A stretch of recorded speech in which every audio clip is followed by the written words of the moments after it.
Right, Mario Odyssey, and I know I'm a little late to the party on this one, but that's okay because I'm not just going to talk about Mario, since there's a lot of things in this game that are very typical of what I want to highlight in this video, so I'm just kind of using it as a template, and I can review it at the same time I suppose, so two birds with one stone. So, where do I start? It is a great game. I mean, of course, you know it, I know it, people that haven't played it know it. There's absolutely no question that this is an excellent and incredibly well made product. One of, if not the best Mario games to be released in years and years. It's colourful and animated, it feels alive. It looks gorgeous despite the Switch supposedly being pathetic and weak. It looks much better than blandy Assassin's Creed, that's for sure. It has some fresh and unique features that have been interwoven into the gameplay for the sake of puzzle solving and navigation, so it's managed to reach above that typical gimmick. And because of those features, it's become naturally charming, so it doesn't feel forced or fake, unlike this.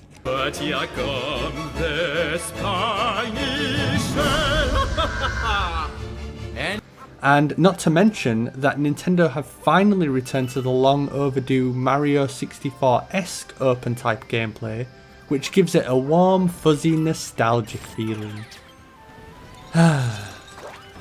But, there's always a but. And I really do like this game, but am I just going to give it blind praise without any context? I mean, what's the point in that? It's obviously a good game, and me chirping away with every other Joe, Jim and Yahtzee isn't really going to accomplish anything. It's a great game, but at the same time, the amount of ridiculously high praise that Mario Odyssey got was really unearned. And I'll try my best to explain why I think that, and I'll take you through my reasoning. But I suppose the first thing I should do is ask a very honest and basic question. To anyone that's played it, why does this game basically deserve all-round perfect scores? What is it exactly that this game does that earns it that right? And this is at the root I want to talk about because I think it's really important, especially now. This is really about standards, as in what really constitutes as a standout game and which ones genuinely deserve high praise. So many games follow so many of the same formulas and structures, it's really easy to compare them the same way. But if you look at them and try to compare them objectively, they almost immediately fall apart and just become average, sometimes even worse than that. Take Assassin's Creed Origins for instance. The game shares a lot in common with The Witcher 3 as one example. It's an open world third person adventure hack and slash. It has a very heavy story focus with side quests and hidden secrets, easter eggs, crafting and stuff like that. You could literally make a 2-page laundry list of things those games share in common. But one is clearly superior over the other, and I'll just be blunt, The Witcher 3 is the superior game. If I had a bag over my head and my hands tied behind... Actually, no, not even then. It's better written, having deep, interesting and fleshed out characters with an intelligent story and world building to match, one that also happens to follow up from the previous game, so it's not a complete waste narratively speaking. The crafting system is a central feature that directly ties into the gameplay with the making of potions and the fact that the witches are self-sufficient, so it fulfills that gameplay and story segregation aspect that reviewers are constantly whining about, and yet conveniently forgot about when reviewing Assassin's Creed. Help you bandage that up? Please, I'm not decrepit yet. The Witcher 3 has combat that is not only explained within the lore and world building, but the system itself is involving, and depending on how well you utilise certain aspects of that system, it allows you to perform better, and in some cases allows you to accomplish things that you otherwise wouldn't be able to. So in other words, it lets you play at your own pace and gives you the ability to realistically take on things 10 levels higher than you or more. Things that you can't do, and they clearly didn't think about or care about in Assassin's Creed. There was a lot that was done better from a fundamental and artistic standpoint, and yet these games were scored basically the same way.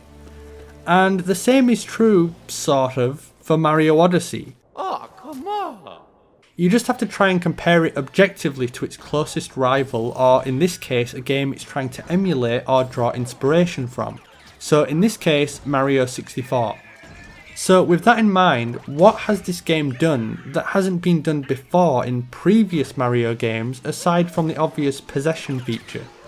Pretty much everything else in this game is incidental to the times we live in. Of course the graphics are going to be technically better. It's been 16 years since Mario Sunshine and 22 years since Mario 64. The amount of storage capacity for games has changed, allowing for enhanced graphics, bigger environments, song and dance numbers and voice acting.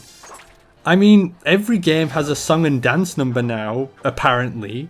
It doesn't necessarily make it good. It certainly didn't here.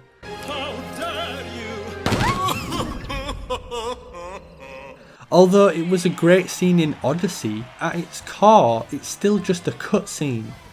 You're not doing anything overly remarkable or new during that scene, and you can't base an entire game on a cutscene. If you did, that'd make The Order 1886 one of the greatest games of all time, surely. If you strip all of that away and give Mario Odyssey the same graphics and sound quality, it's basically fundamentally the same game. It's not too different from Ocarina of Time and Majora's Mask, really. The only difference between the two comparisons is the noticeably shorter time between releases. Majora's Mask was technically the same, using the same engine, graphics, control scheme and combat mechanics. It added some new features and a fresh spin on the gameplay that made it slightly different structurally, not unlike Mario Odyssey. But did that make it better than the Ocarina of Time? Were people claiming that Majora's Mask was the new peak of quality for Zelda? That it was some kind of new standard by which all future games in the series should be judged? It's the kind of thing that makes me wonder, if Majora's Mask had never been released and they'd just kept it unchanged until now and only updated the graphics, would people have treated it the same way? When Mario 64 was first released, the graphics were at the height of what home video game consoles were capable of, and they were visually stunning for the time. But at the same time, the graphics weren't the only technological leap forward, and I think this is what people forget and take for granted the most. Up until then, games were of course flat and two-dimensional, and they had a limited scope and potential in comparison.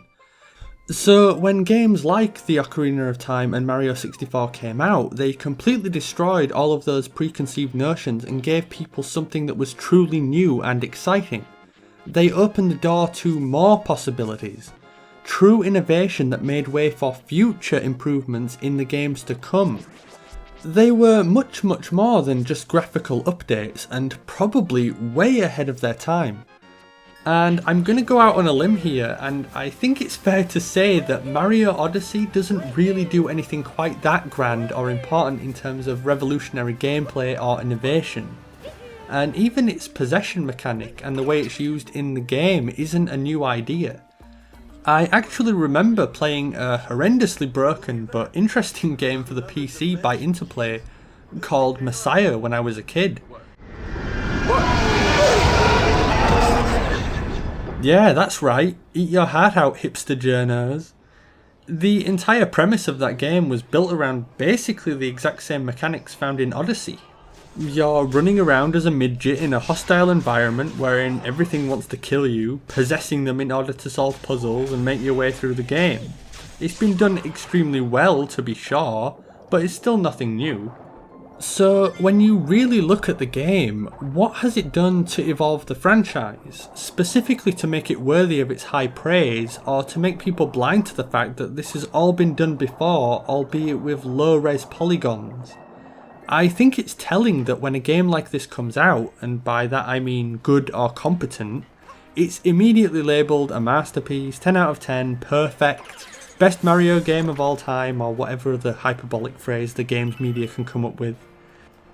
I think Metroid Samus Returns is another particularly good example of a game that earned really undeserved praise, way too much praise in fact, by trying to recapture or recreate the feel of Super Metroid without understanding why that game was so good in the first place, and by extension the reviewers apparently.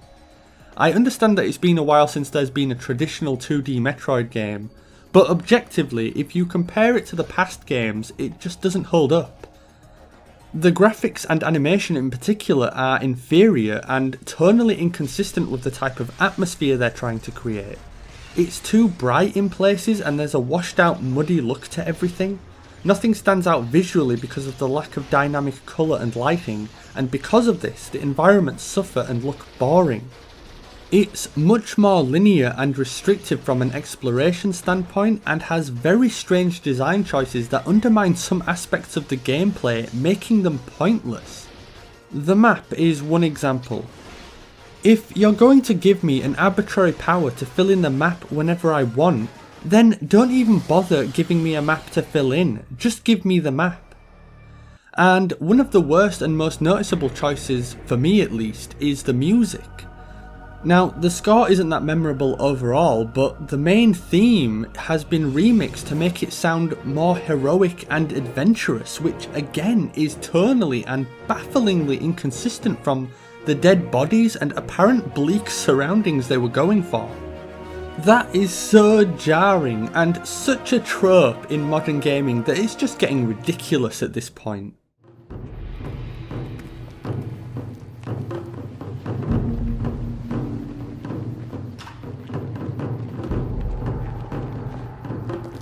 Now then, let games development begin.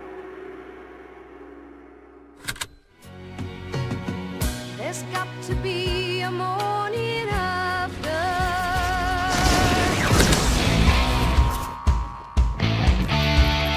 All right, it's showtime. Round one. Fight!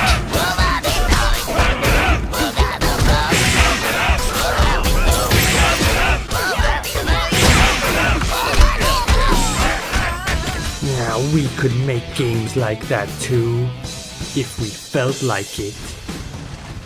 You destroyed my games, and I don't like that kind of thing.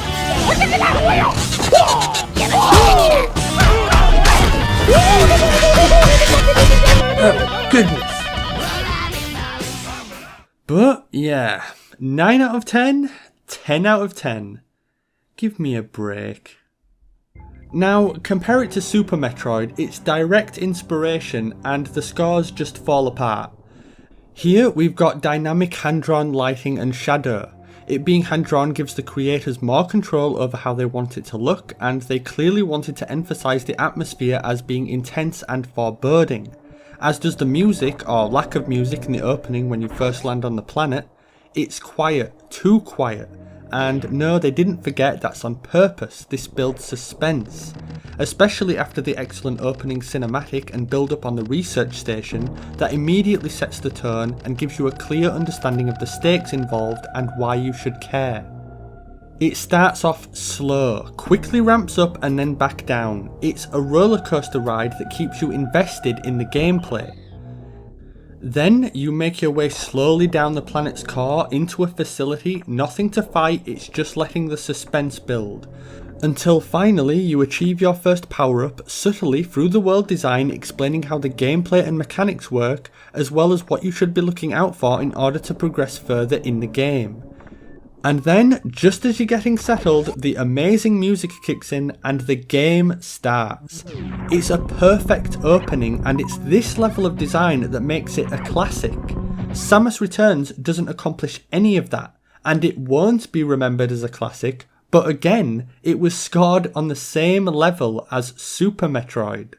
Isn't it more likely that these games are just being raised up because they're being compared to the comparatively worse or just generally the poorly made competition around them? I know that good games are few and far between, and I guess nostalgia doesn't help, but if that's true, why aren't these games being compared to their older counterparts? Just because they're old doesn't make them obsolete, and I know that a lot of the games media have never actually played any of these games before, but they still exist. They can still be played. Wouldn't you naturally want to compare them to see if they hold up? You know, look at them objectively and artistically, see if they've improved or evolved? Games like Mario Odyssey should be judged as the new baseline for games, as the standard, not as its peak. I think it's fair to expect that level of quality at this point. And while Odyssey didn't do anything especially new, I think it's clear to everyone that a lot of care, attention to detail and passion went into the game. And most of the time when that happens, it's enough. But at the same time, we shouldn't consider those things bonuses or extras. Every game should be like that. I'm not saying that it should be any kind of breakthrough. Good is enough. So what I'm saying is that it shouldn't be like Assassin's Creed because that game was shit.